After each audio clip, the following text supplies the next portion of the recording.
Hello viewers, welcome to முக்குக்கு மனம் நாக்கு ருசி சேனல். இன்றைக்கி நம்ம மிளகு சிக்கன் வறுவல் பார்க்க போகிறோங்க. ரொம்பவும் சுவையாக இருக்கும். இது நான் இன்றைக்கி தோசையோடு சாப்பிட்றேங்க. இது சாதத்துக்கு ரொம்ப நல்லாயிருக்கும். ரசம் வச்சுட்டு இது கொஞ்சம் பிசைஞ்சு சாப்பிட்டுட்டு ரசம் சாதத்துக்கு சூப்பராக இருக்குங்க. இது எப்படி செய்கிறது பார்க்கலாமா? முதல்ல ஸ்டவ் ஆன் பண்ணிக்கிட்டு கடாயை வச்சுக்கிட்டேங்க. கடாயில் எண்ணெய் விட்டுருக்கேன். அதில் மசாலா ஐட்டம்ஸ் போட்டுக்கலாம். பட்டை, லவங்கம், சோம்பு எல்லாம் போட்டு நல்லா இது மாதிரி வறுத்துக்கிட்டு வெங்காயம் போடலாங்க. வெங்காயமும் நல்லா இது மாதிரி வறுத்துக்கணும். இப்போ இஞ்சி பூண்டு விழுது போட்டுக்கலாம். 1.5 ஸ்பூன் அளவுக்கு போட்டிருக்கேன். அதையே நல்லா பச்சை மணம் போகிற வரைக்கும் நல்லா வறுத்துக்கலாங்க.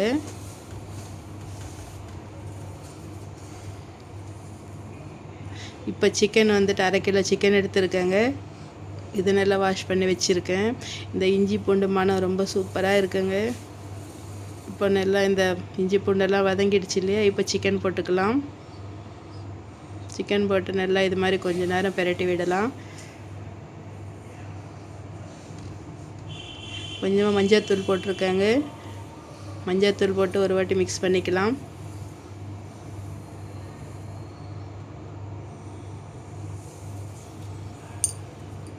சிக்கனில் எதுவும் தண்ணி விடாமல் நல்லா இதே மாதிரி வதங்கி வரணுங்க. இது மாதிரி எண்ணெய் விடுற வரைக்கும் சிக்கனை நல்லா வறுத்து எடுத்துக்கலாம். மூடி போட்டு ஒரு 5-6 நிமிஷம் மூடி போட்டோம்னா இது மாதிரி நல்லா தண்ணி விட்டு அந்த தண்ணியும் சுண்டிடுங்க. எண்ணெய் மட்டும் விட்டு நல்லா இருக்கும். இப்போ உப்பு போட்டுக்கலாம்.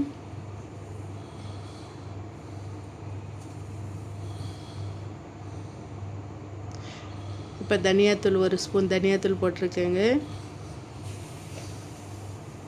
ஒரு 1/2 ஸ்பூன் அளவுக்கு கரம் மசாலா தூள். இப்போ மிளகுத்தூள் 2 ஸ்பூன் அளவுக்கு மிளகுத்தூள் போட்டிருக்கேன். இது எல்லாத்தையும் சேர்த்து நல்லா இது மாதிரி கலக்கிக்கலாம்.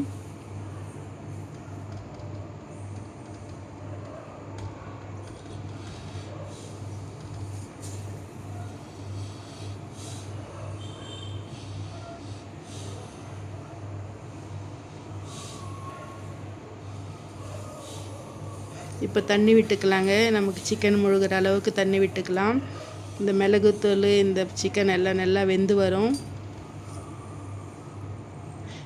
இந்த மிளகு மசாலா சிக்கனுக்குள்ளே போயிட்டு ரொம்பவும் சுவையாக இருக்குங்க. இது மாதிரி தண்ணி விட்டுட்டு நல்லா வேக வச்சுக்கலாம்.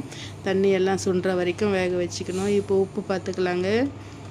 உப்பு கம்மியாக இருந்தால் உப்பு போட்டுக்கலாம். இது மூடி போட்டுட்டோம். நல்லா வெந்து வரட்டும். ஒரு 5 நிமிஷம் நல்லா வெந்ததுக்கப்புறமா பாருங்கள், தண்ணி எல்லாம் கொஞ்சம் சுண்டி இருக்குது. இப்போ சோயா சாஸ் 1 ஸ்பூன் அளவுக்கு சோயா சாஸ் விட்டுக்கலாங்க. மிளகு சிக்கனில் சோயா சாஸ் விட்டோம்னா கலரும் நல்லாயிருக்கும், சுவையும் ரொம்ப நல்லா இருக்குங்க. இப்போ பச்சை மிளகா ஒரு 5-6 பச்சை மிளகா இது மாதிரி கட் பண்ணி போட்டிருக்கேன். நல்லா ஒரு வாட்டி மிக்ஸ் பண்ணிவிட்டு அப்புறமா மூடி போட்டு கொஞ்சம் நேரம் வேக வச்சுக்கலாம்.